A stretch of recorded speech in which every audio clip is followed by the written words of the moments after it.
It's almost 7 a.m. I woke up at 5 a.m. today. I did it yesterday, and I've been doing it for probably the past month or so. Was it difficult today? No, not really. At this point, waking up late will be more difficult. I'm 21 years old. For the past 4 years, I've been cultivating discipline, and I've reached a point where my strict schedule is the most fun way to live my life. And if you're patient enough, I will tell you how to make discipline so fun that it's difficult being inconsistent. Before I discovered self improvement, I was just one of those kids who didn't really matter that much and just watched movies, played video games, went to school, came back and played football, and just a normal life. But I always had this feeling that I was missing something in life, that there is this lack that was actually very pronounced, and I didn't know how to fill it. I've tried things. I tried to fill it up with pleasure. I've tried to play football more often. I tried to watch movies. I tried to chat with girls and everything. And nothing really seemed to fill that until I discovered self improvement. Randomly, I stumbled upon a video by I Am Lucid, which led to multiple of those self improvement videos, which sounded very different to me at that time.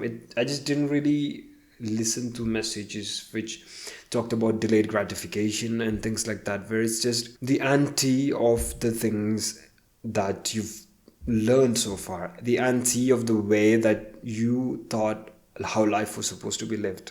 But after realizing that the things that I did were wrong, that the habits I had were to be removed, and that I had to establish new habits, the new challenge that posed and the difficult one was that it's actually difficult to remove those habits and establish the new ones.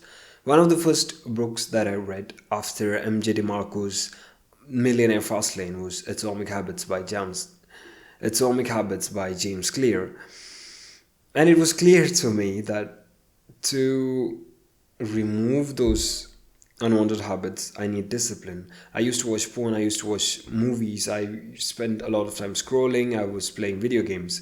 And I knew that once I avoid them, once I stop them, once I remove them from my life, that I will have a lot of free time and I will have the urges to fall back into those bad habits. Not necessarily bad, but just inefficient way of living life. People stick to things that they actually enjoy. So, do you just do the things that you just enjoy? No, of course, because I was doing it till that point. I was just doing things that I enjoyed. I was trying to just feed everything with pleasure, but you gotta be able to enjoy the things that you should do. Let me say that again. You should be able to enjoy the things that you're supposed to do. Let me give you an example.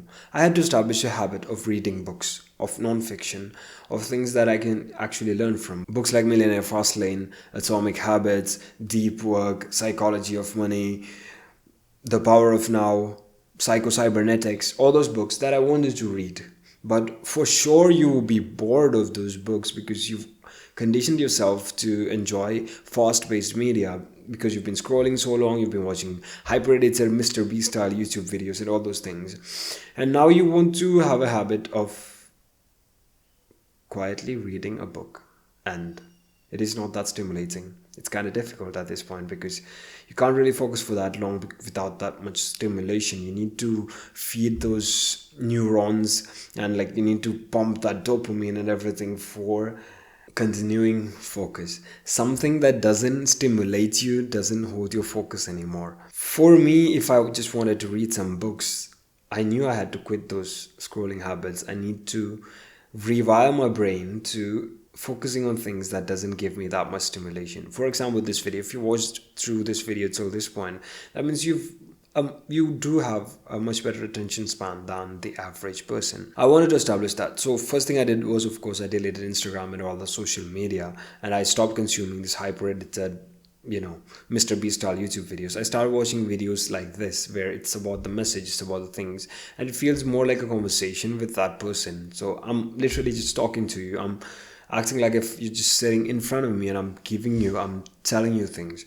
That's the kind of videos that I watched because that doesn't fire that much of the wrong chemicals, because we were never supposed to have these hyper edited videos, because for centuries, for thousands of years we've been talking like this, face to face people, and this is what we evolved for. This is what's best for us, and this doesn't release the kind of chemicals that make you addicted to these kind of hyper-addictive videos, because these kind of videos, you're not addicted to them. You could just choose to not watch. Same with reading books. It's difficult, but I had to find a way.